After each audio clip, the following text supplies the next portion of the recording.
and coaching classes YouTube channel, and let's start our next topic, that is atomic number and the mass number. थोड़ा मेरा throat में infection है, but I am making this video क्योंकि मुझे ये chapter पूरा करना है. Now what is atomic number? Atomic number क्या होता है? We know that the protons are present in the nucleus of an atom. अब हमने स्ट्रक्चर पढ़ लिया कि क्या होता है स्ट्रक्चर. यहाँ पर न्यूक्लियस है और उसके चारों तरफ इलेक्ट्रॉन्स है, उतनी शेल्स है depending upon their number of the electrons. और इसके न्यूक्लियस में न्यूट्रॉन्स और प्रोटॉन जो होते हैं वो प्रेजेंट होते हैं.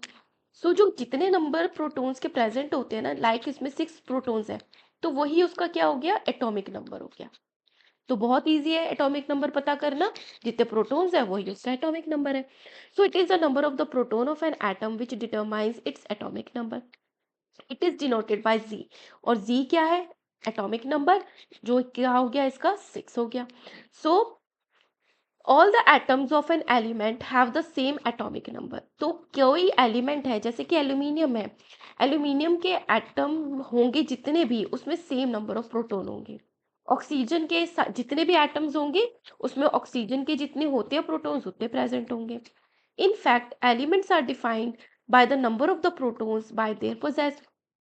तो इसलिए ऑक्सीजन है, नाइट्रोजन है, एल्यूमिनियम है, जिंक है, वो इसीलिए डिफरेंट है क्योंकि उनमें प्रोटॉन्स जो है वो डिफरेंट डिफरेंट प्रेजेंट है.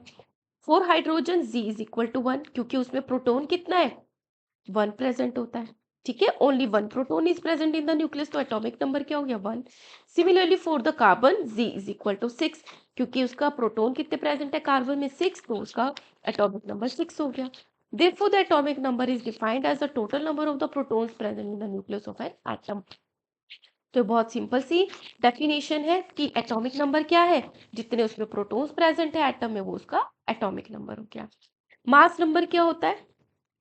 मास नंबर क्या है? बहुत ही सिंपल.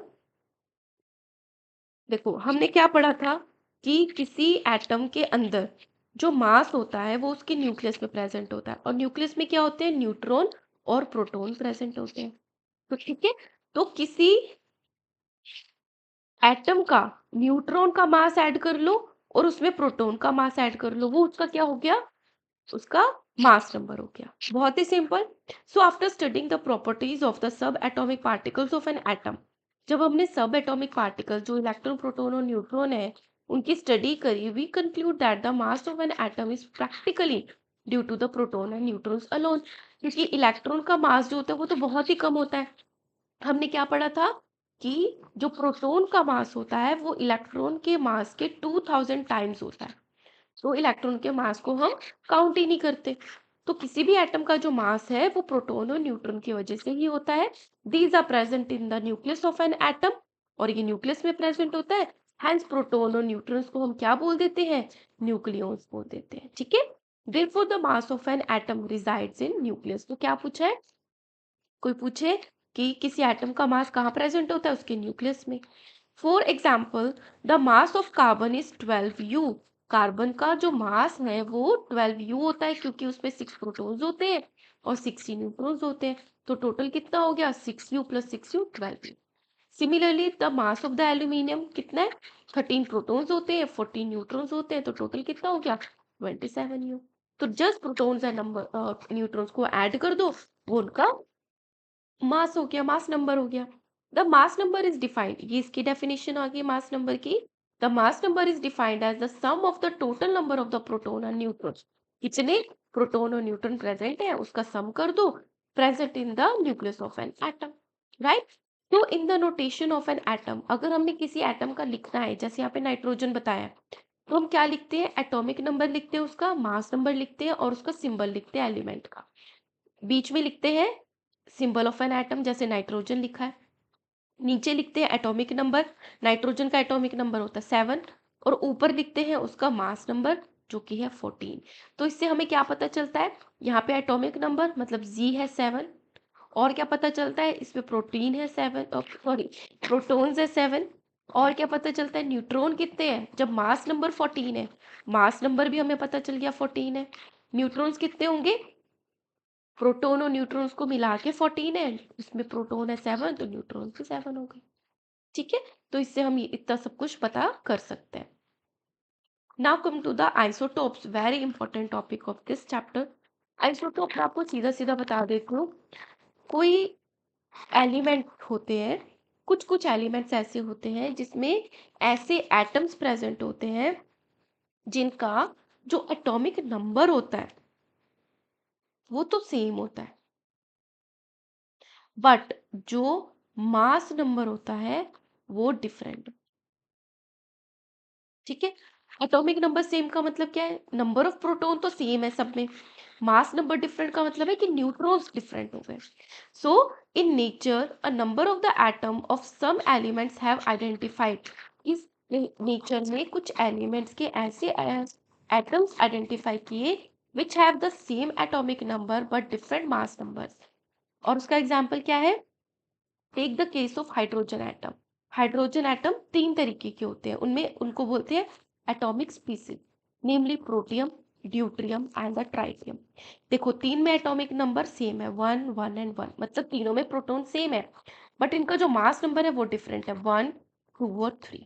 ठीक है, तो the atomic number of one, each one is 1, तीनों के एटॉमिक नंबर 1 है but the mass number is 1 2 and 3 respectively. ठीक है, तो इनको ये क्या हो गए? हाइड्रोजन के आइसोटोप्स हो गए। अदर सच एग्जाम्पल्स आप कार्बन, देखो कार्बन के दो आइसोटोप है, दोनों के एटॉमिक नंबर 6 है बट मास नंबर डिफरेंट है, 12 एंड 14। क्लोरीन के भी आइसोटोप होते हैं, इसका है क्लोरीन, क्लोरीन दोनों के 17 17 है atomic number, mass number different है, 35 एंड 37।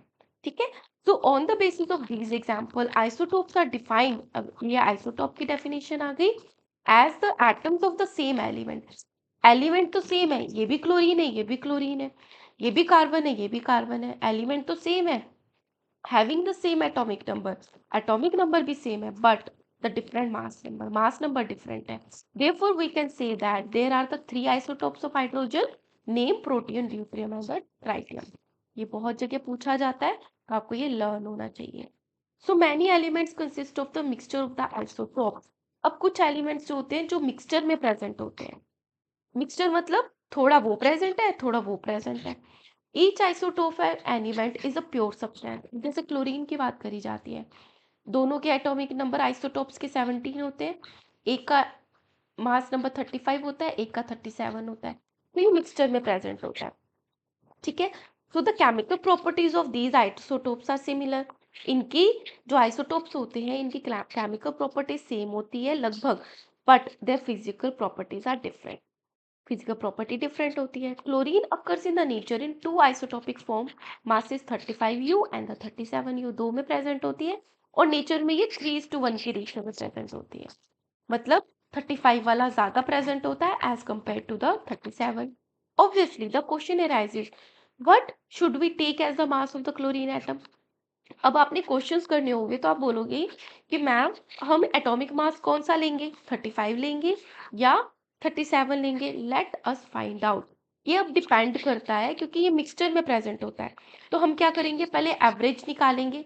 ये 75% प्रेजेंट है, ये 25% प्रेजेंट है, तब आ गया 3:1, 25 1 25 25 3:1 आ गया।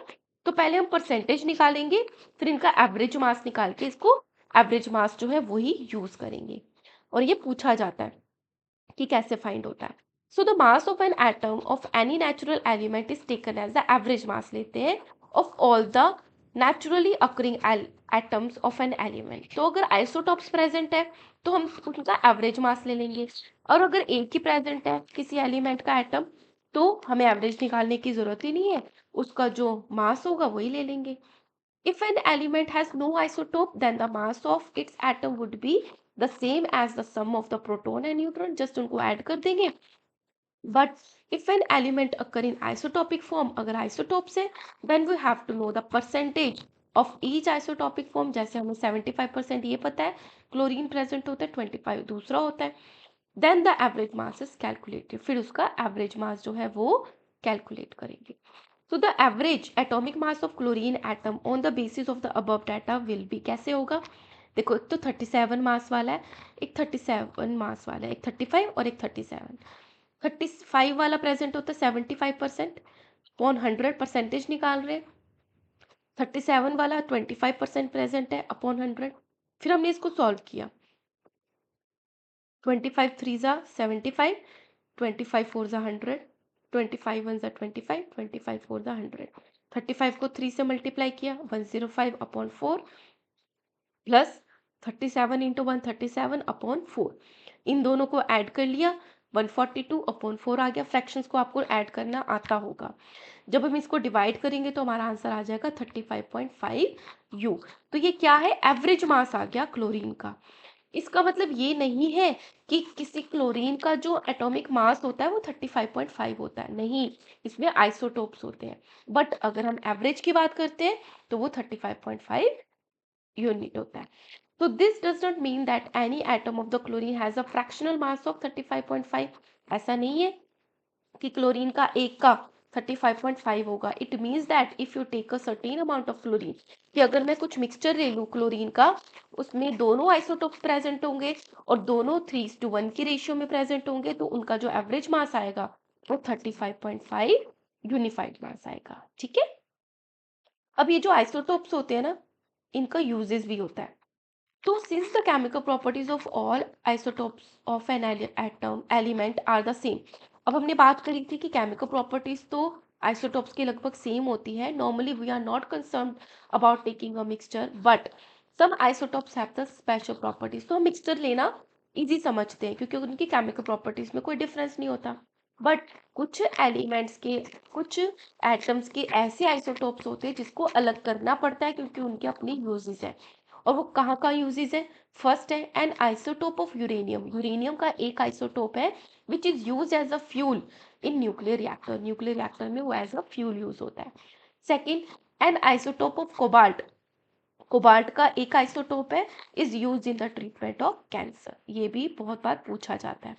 Third, an isotope of iodine. Iodine का एक आइसोटोप होता है which is use in the treatment of goitre, जो ग्वाइटर के ट्रीटमेंट में यूज होता है। ठीक है। अब बात आती है आइसोबार्स। Isotope, isobar. कुछ बच्चे कंफ्यूज हो जाते हैं कि आइसोटोप क्या होता है, आइसोबार क्या होता है। पहले आप आइसोटोप को अच्छे से समझ लो, जिसमें क्या है, एटॉमिक नंबर सेम है, मतलब मास डिफरेंट था। टॉप वाला जो था वो डिफरेंट थे। ठीक है। इसमें आइसोबार में जस्ट ऑपोजिट होता है कि इनके एटॉमिक नंबर तो डिफरेंट होते हैं बट इनके एटॉमिक जो मास होते हैं वो सेम होते हैं। तो इसमें एग्जांपल दिया है कैल्शियम का और आर्गन का। इन दोनों के जो एटॉमिक नंबर होते हैं वो डिफरेंट होते हैं। कैल्शियम का होता है 20, आर्गन का होता है 18। बट इन दोनों के जो मास नंबर होते हैं वो सेम होते हैं 40-40। क्यों? क्योंकि इनमें न्यूट्रॉन के नंबर अलग अलग है। इसमें हो गया न्यूट्रॉन होगा 20, तब बन गया 40। इसमें न्यूट्रॉन होते हैं 22, तो उनका मास हो गया 40। तो